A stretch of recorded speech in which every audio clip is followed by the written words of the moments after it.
Welkom, welkom by Zel's Jelly Dish. Ek het sommer net sulke stukkies vark, bout, vleise.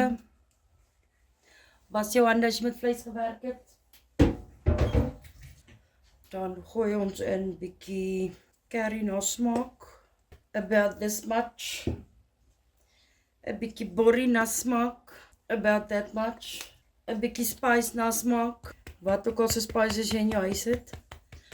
About that much. 'n bietjie sout na smaak. About that much. Gisteraan se tamatie en eie sous. Ons mors nie in die huis nie. About that much. En dan gaan ek net gou 3 aardappels skil, blokkies sny, ook ingooi. En dan kook ons dit tot sag. En dan bedien ons dit met rys.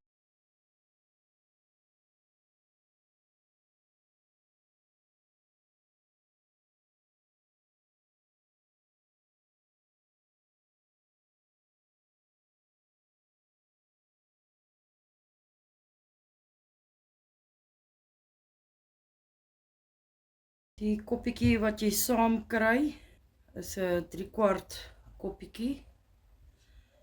So ek gooi net so 2 van hulle in. Ons maak nie sop nie. Ons maak vark curry stew. In my pot, draai jou piepietjie toe.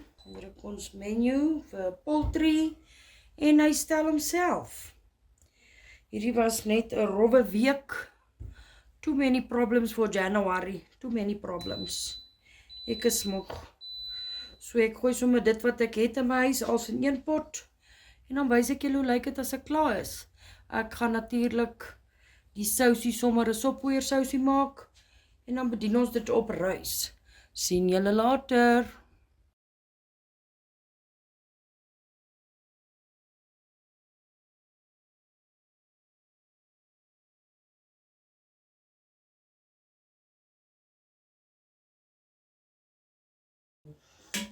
Die vleisies het letterlik uit mekaar uit sag gekook. Presies wat ek wou gehad het.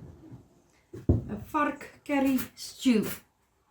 Curry vark stew. Whatever you want to call it. Laat weet my in die comments wat julle eet vandag. Julle moet 'n beautiful dag hê. Be blessed. En gaan subscribe asseblief op my YouTube channel. En comment, like, follow, share, please. Bye.